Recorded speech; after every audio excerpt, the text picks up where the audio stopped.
Sister. I've been away for so long, I've almost forgotten the cold of our home.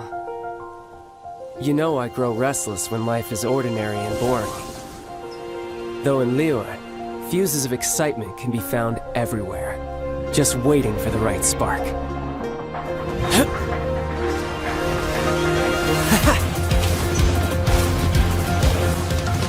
Ah yes, Tartaglia, also known as Childe, one of the Fatui harbingers, yet one of the most dangerous people from Snezhnaya. In today's video I will be talking about Tartaglia, maybe also go through some possibilities, but first we will go through all we know about him. So let's do this. So we first meet Tartaglia in Liyue when he saves us from Lilith and helps us get out of troubles, yet Paimon and the Traveler still haven't fully trusted them, as they both knew that Childe is one of the Fatui harbingers, and later on turned against us, summoning an ancient god to attack Liyue, all because he had to go buy Zhongli and Signora's scripts to play in the part. Later on we meet Childe again, this time at Fontaine, as he was feeling in a bad mood lately, or something along those lines. His hydrovision stopped functioning, so he gives us his vision in order to take care of it. Later on, after Vasher's crimes finally came to light, Tartaglia, as someone who has been accused for him behind the serial disappearances, had to go on stage to set himself as innocent, as charges were pressed against him. But things went wrong, as the machine said that Tartaglia was guilty, and as Childe was then trying to get out of it by fighting the guards. Nuvolet takes him down, and Tartaglia goes to Fortress of Meropit, which is a Fontanian prison. In there he goes missing, so we as travelers are sent to prison in order to look for him. As we had his hydrovision, he showed us the way he went. Turned out that he escaped the prison and then saw a massive whale. Then once inside the court, this whale appeared again from the underground, trying to harm innocent Fontanians, Childe appearing with it. Eventually Nuvolet stops it with his powers, and then the strange woman appears, throwing both Tartaglia and whale into some sort of hole, and her name was Skirk, who is also Childe's master.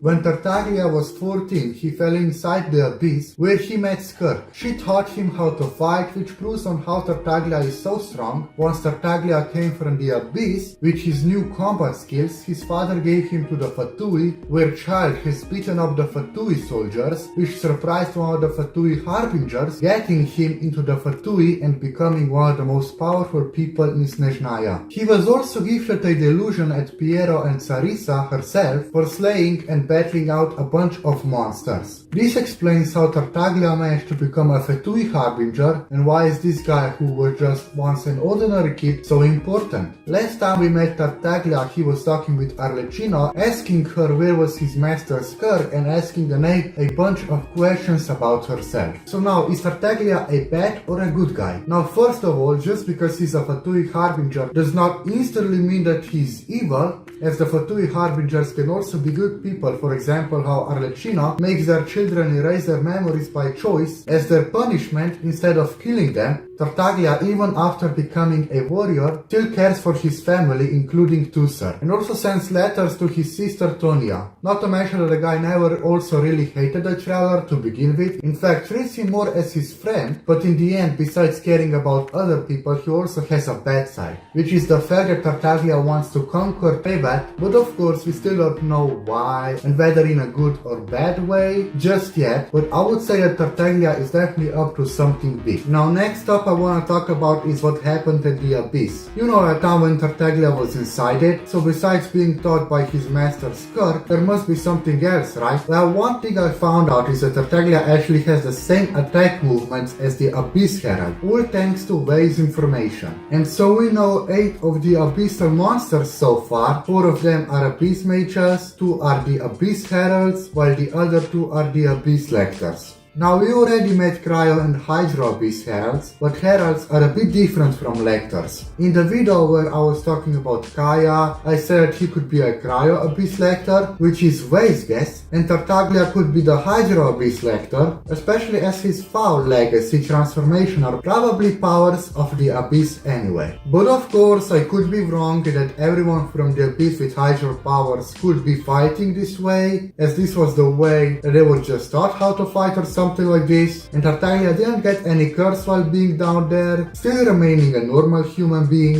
even though there is a slight possibility that Tartaglia could also be a Hydra Abyss Lector, and I honestly think that he is still the same normal human being as before.